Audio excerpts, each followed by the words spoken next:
আমি একজন মহিলা, আমাকে বলছে ডোন্ট শাউট। আমি বললাম কিভাবে বলছেন আপনি? এই কথাগুলো আমরা বলে এলাম, আমাদের কথা শুনতে রাজি নন। সুপ্রিম কোর্টে গেছে তো গেছি, তো বেশ করেছি গেছি, যাব না কেন? তারপর খানিকক্ষণ পর ক্ষিপ্ত হয়ে গেলেন, ক্ষিপ্ত হয়ে বললেন আপনারা তো সুপ্রিম কোর্টে গেছেন, চেঁচাচ্ছেন। সুপ্রিম কোর্টে গেছেন, আমাদের বলছেন আমরা চেঁচাচ্ছি। আর মহিলাদের প্রতি চেঁচানো আপনি দেখে নেবেন এরপর। আমি বলছেন যেখানে আমি যাচ্ছি বলছে, সবাই বলছে আমার নাম নেই। তা কেন নাম নেই? তারা বলছে কেন? আমরা দলের পক্ষ থেকে গিয়েছিলাম, আমার সঙ্গে মাননীয় মন্ত্রী এবং কলকাতার মেয়র ফিরহাদ হাকিম ছিলেন এবং রাজীব কুমার, আপনারা সবাই তার সাথে পরিচিত। আমরা তিনজনে দলের নির্দেশে আমরা আজকে এখানে এসেছিলাম। আমরা বারবার করে বললাম যে কথা, যে আপনার কাছে আমরা বহুবার গেছি, বহুবার যে অ্যানোমালিগুলো রয়েছে সে কথা আমরা আপনাদের কাছে বলেছি, কিন্তু আমরা আপনাদের ওপর নিরপেক্ষ সংস্থা হিসাবে বিশ্বাস রাখি, কিন্তু সেই বিশ্বাসটা সত্যে প্রমাণিত হচ্ছে না। কারণ বারে বারে আমরা দেখছি যে এই যে ডিসক্রিপেন্সিগুলো থাকছে, অ্যানোমালিগুলো থাকছে, সেগুলো মেটাবার পথে আপনারা হাঁটছেন না। তো আমরা এগুলো আবার রিপিট করছি এবং রিপিট করে প্রত্যেকটাই আগে যেগুলো বলেছিলাম সেগুলো বলেছি।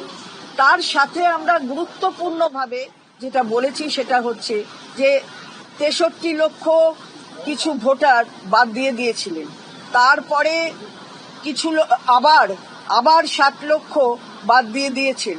তো আগে আনম্যাপড ভোটারের সংখ্যা ছিল 32 লাখ, তো কোথা থেকে আবার 60 লাখ চলে এলো?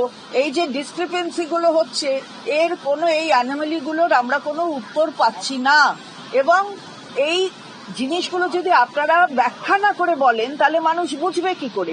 যেমন ফর্ম 6 যখন জমা পড়েছে 6 লক্ষর বেশি, সেখানে যখন অ্যাড করেছে নতুন ভোটার, কারণ ইনক্লুসিভ ডেমোক্রেসি আমাদের সবসময়, ইলেকশন কমিশন বলে নতুন ভোটার অ্যাড হোক, সে জায়গায় দাঁড়িয়ে 6,33,000 যখন অ্যাপ্লিকেশন নতুন ভোটারের, তখন অ্যাডিশন হচ্ছে 1 লক্ষ সামথিং। আর যখন ফর্ম 7-এর 42,000 অড হচ্ছে, ফর্ম 7-এর জন্য দেওয়া হয়েছে, সেখানে ডিলিশন হয়ে যাচ্ছে ফর্ম 7-এ 5 লক্ষ অড। এই অ্যানোমালির উত্তর দেবে কে? সেটা আমরা জিজ্ঞাসা করলাম। আমরা বললাম 24 সালে ইলেকটোরাল রোল বার করেছেন, সেখানে মেল ফিমেল রেশিও এক রকমের, আর এখন যেটা বার করছেন তাতে মেল ফিমেল রেশিও আর এক রকমের। আগে বেশি ছিল, ফিমেল বেশি ছিল, আর এখন ফিমেল কমে গেছে, মহিলাদের টার্গেট করছেন। এই কথাগুলো আমরা বললাম যে আপনারা দেখুন, আমরা আপনাদের উপর বিশ্বাস রাখবো যদি এই যে যারা নাগরিক, সত্যিকারের নাগরিক, যারা বৈধ ভোটার, তারা যেন কেউ বাদ না যায়, এটা আপনারা দেখবেন। কিন্তু যেমন প্রতিবার উনি একাই বললেন, তারপর খানিকক্ষণ পর ক্ষিপ্ত হয়ে বললেন আপনারা তো সুপ্রিম কোর্টে গেছেন, চেঁচাচ্ছেন। সুপ্রিম কোর্টে গেছেন, আমাদের বলছেন আমরা চেঁচাচ্ছি। সুপ্রিম কোর্টে গেছেন, তারপরে সুপ্রিম কোর্টে যখন সবকিছু আছে আর তো কিছু বলার নেই, অন্য জায়গায় সব ঠিকঠাক হয়ে গেছে, আপনারা সুপ্রিম কোর্টে গেছেন। সুপ্রিম কোর্টে যাওয়াটা কি অন্যায় হয়েছে নাকি? আমাদের রাইট আছে সুপ্রিম কোর্টে যাওয়ার, তার জন্য আমরা গেছি। আমি একজন মহিলা, আমাকে বলছে ডোন্ট শাউট। আমি বললাম কিভাবে বলছেন আপনি? তার মানেই তো বোঝা যাচ্ছে যে মহিলাদের প্রতি শ্রদ্ধাটা নেই, তার জন্য মহিলাদের কেটে দিচ্ছেন এখানে।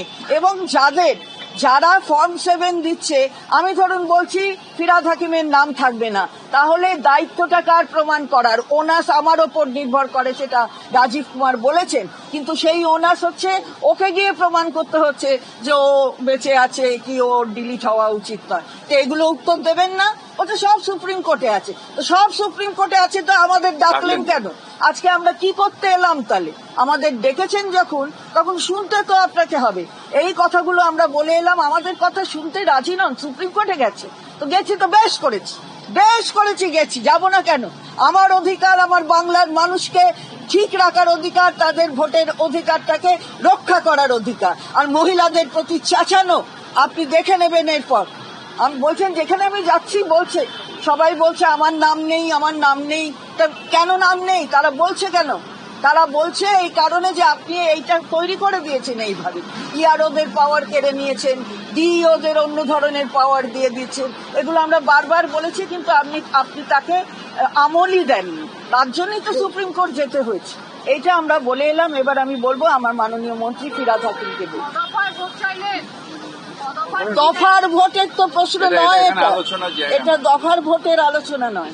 যেটা আমি বললাম যে আমি জানি আপনি কে এবং কিভাবে পলিসি তৈরি করেন আমরা জানি। এখানে একটা পারসেপশন তৈরি করেছে, যেটা এখানে যারা আমাদের পলিটিক্যাল পার্টি, আমাদের বিরোধী বিজেপি, তারা একটা পারসেপশন তৈরি করেছে বাংলায় ঘুষপেটিয়া আছে, রোহিঙ্গা আছে। কিন্তু আপনার এই 2 মাসের প্রসেসে কোনো ঘুষপেটিয়াকে প্রমাণ করতে পারেননি, কোনো রোহিঙ্গা প্রমাণ করতে পারেননি, একটাও নেই। কিন্তু এইটা করতে গিয়ে, এই পারসেপশনটাকে আপনার পর্যন্ত পৌঁছে গিয়ে আপনি যেটা করেছেন সেটা হচ্ছে ভারতীয় নাগরিককে হ্যারাস করেছেন, হাজার হাজার লোককে লাইনে দাঁড় করিয়েছেন, কয়েকশো মানুষ মৃত্যু হয়েছে, অসুস্থ হয়ে গেছে, স্ট্রোক হয়েছে। এই মৃত্যুর দায়টা কে নেবে? এতগুলো মানুষ তারা কাজকর্ম ছেড়ে দিয়ে ডেলি লেবার, হয়তো রোজ আনে রোজ খায়, তারা দিনের পর দিন গিয়ে লাইনে দাঁড়িয়ে আছে শুধু প্রমাণ করার জন্য ভারতীয়কে প্রমাণ করতে হবে যে আমি ভারতীয় নাগরিক, আমার দয়া করে ভোটার লিস্টের নাম কেটো না। আপনার এটা ভুল হয়ে গেছে। বিজেপির কথা শুনে পলিসিটা তৈরি করেছেন, এটা ভুল হয়ে গেছে। আমি বললাম খুব সিম্পল, যে 1-3টে ওয়ার্ড আছে, কিন্তু খুব কষ্ট করে এটাকে বলতে হয়, আই অ্যাম রং। আপনি এখানে বলতে পারবেন না যে আই এম রং। আপনার ভুল হয়ে গেছে। এতগুলো ভারতের নাগরিককে আপনি হ্যারাস করেছেন। শুধু একটাই আপনার কাছে আবেদন, দেখবেন যাতে কোনো ভারতীয় নাগরিক তার ভোট অধিকার থেকে বঞ্চিত না হয়। এটা একটা ভারতীয় নাগরিকের অধিকার, এবং এই ভোট অধিকার আমার অধিকার, কনস্টিটিউশন আমায় দিয়েছে। কারোর ক্ষমতা নেই এই অধিকার আমার কেড়ে নেওয়ার। যদি কেউ কেড়ে নেয় তাহলে ইলেকশন কমিশন পর্যন্ত আনকনস্টিটিউশনাল কাজ করছে। বিজেপি বলে এসছে আমলাতন্ত্র পুলিশতন্ত্র নিয়ে, যে ওদেরকে নিয়ে তো ভোটটা করা যাবে, ব্যবস্থার কথা বলে এসছে তারা। শোনেন, বিজেপির পায়ের তলায় মাটি নেই। ওই ভুল পারসেপশনের জন্য রোহিঙ্গা আর ঘুষপেটিয়া করে আজকে বাংলার সর্বনাশ করে দিয়েছে। বাংলার নিরীহ মানুষকে ভোটার লাইনে দাঁড় করিয়ে দিয়েছে। নিরীহ মানুষরা যারা স্ট্রোকে মারা গেছে, তাদের ওদের জন্য মারা গেছে। এত মানুষকে মারা গেছে। আজকে এক একটা কনস্টিটিউয়েন্সিতে, মুর্শিদাবাদের 3টে কনস্টিটিউয়েন্সিতে 1 লক্ষ মানুষকে অ্যাডজুডিকেশনে ফেলে দিয়েছে। এই যে অন্যায়গুলো করছে, এই যে পাপগুলো করছে, আমি ভারতের নাগরিক, আমাকে ছটপট করতে হবে যে আমি ভারতীয়, আমাকে ভোটের অধিকার কেড়ো না। এটা কে? কেন বিজেপি অধিকার কে দিয়েছে? বাবুদের রাগ হচ্ছে, সুপ্রিম কোর্ট গেছে। আরে সুপ্রিম কোর্টে যাব, আমি ভারতের নাগরিক, আমার অধিকার আছে কোর্টে যাওয়ার। তুমি অন্যায় করবে, তুমি ভুল ভোটার কেটে দেবে, তার সুপ্রিম কোর্টে যাওয়ার আগে কতবার আপনার কাছে ডেলিগেশন গেছে তৃণমূল কংগ্রেসের। নিজে 3বার। উনি বলছেন আধার কার্ড সুপ্রিম কোর্ট বলার পরে বলছে, সুপ্রিম কোর্ট বলে দিয়েছে যে ওটা আইডেন্টিটি। তা আপনি তো আইডেন্টিটি দেখবেন। আপনি কে মশাই যে সিটিজেনশিপটা আপনি দেখবেন যে কে সিটিজেন, কে সিটিজেন না, ভারতীয় নাগরিক। আপনি কি, আপনাকে আইন দিয়েছে? আমার আইডেন্টিটি আছে, আমি আমার আইডেন্টিটি, তাই সেটাই তো বলেছে, সেটাই তো বলে দেয়।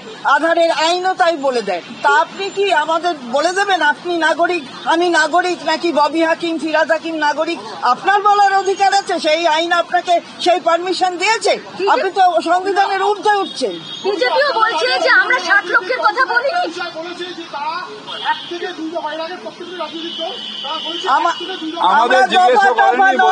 আমাদের মানুষের কথা, আমরা মানুষের কথা। ভারতীয় হয়ে আমাকে ভোট অধিকার দিতে হবে। বৈধ ভোটার আমি ভারতীয়, আমার ভোট অধিকার আছে। বিজেপি কি বলেছে তাই নিয়ে আমাদের কি? বিজেপির বক্তব্যের জবাব দেওয়ার জন্য 60 লক্ষের কথা বলেনি, ওরাও বলছে যে সুপ্রিম কোর্টে রয়েছে, অর্থাৎ একই কথা বলছে।